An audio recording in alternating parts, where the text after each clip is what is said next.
বর্তমান সময়ে প্লাস্টিক সার্জনদের কাছে যে প্রসিডিওরটা আমরা সবচেয়ে বেশি করছি, আপনারা আমাদের কাছে রিলায়েবল ফিল করেন, সেটি হচ্ছে লিপ ফিলার বা লিপ অগমেন্টেশন। বর্তমানে একটা ট্রেন্ড চলছে, সেখানে আমরা লিপটাকে একটু অগমেন্টেড বা প্লাপি অ্যাপিয়ারেন্স দিতে লিপ ফিলার ব্যবহার করি।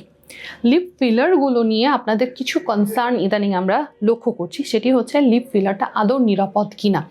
কিছু ছবি বা ভিডিও সোশ্যাল মিডিয়াতে প্রচলিত হয়ে গিয়েছে, যেটির কারণেই আসলে বেসিক্যালি আপনাদের এই কনসার্নটা, এটি নিয়ে আজকে কথা বলবো।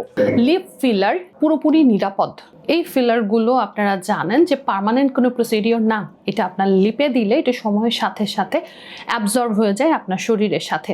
হ্যাঁ, তবে কিছু পরিমাণ লিপ ফিলার অবশ্যই আপনার শরীরে থেকে যাবে। তবে লিপ ফিলার করার সময় যে জিনিসটি মাথায় রাখতে হবে, আপনি কারেক্ট সার্জন এবং কারেক্ট প্রোডাক্ট ইউজ করছেন কিনা, প্রোডাক্টটা এক্সপায়ারি ডেট চেক করে নেওয়া, প্রোডাক্টটা অথেন্টিক কিনা সেটা চেক করা, এবং যে ইনজেক্টর বা যে প্লাস্টিক সার্জনকে দিয়ে আপনি করাচ্ছেন উনি সার্টিফাইড কিনা, এই জিনিসগুলো আপনাকে দেখে নিতে হবে। কারেক্ট পজিশনে এবং কারেক্ট জায়গাতে যদি এই কাজটা করা যায়, লিপ ফিলারগুলো অ্যাপ্লাই করা যায়, তাহলে এটা 100% সেফ এবং এটিতে আপনার শরীরের কোনো ক্ষতি করছে না, বা এখনো পর্যন্ত সায়েন্টিফিক্যালি এমন কোনো ডাটা পাওয়া যায়নি যেটাতে প্রমাণিত হয় যে লিপ ফিলার আপনার শরীরের জন্য ক্ষতিকর। তাই নিরাপদ ওয়েতে, নিরাপদভাবে, নিরাপদ সার্জনকে দিয়ে লিপ ফিলার করালে লিপ ফিলার 100% নিরাপদ এবং এটার আত্মবিশ্বাসকে বাড়িয়ে দেওয়ার জন্য খুব ভালোভাবে কাজ করে। তাই এই বিষয়ে আরও কিছু জানতে সরাসরি আমাদের সাথে যোগাযোগ করবেন।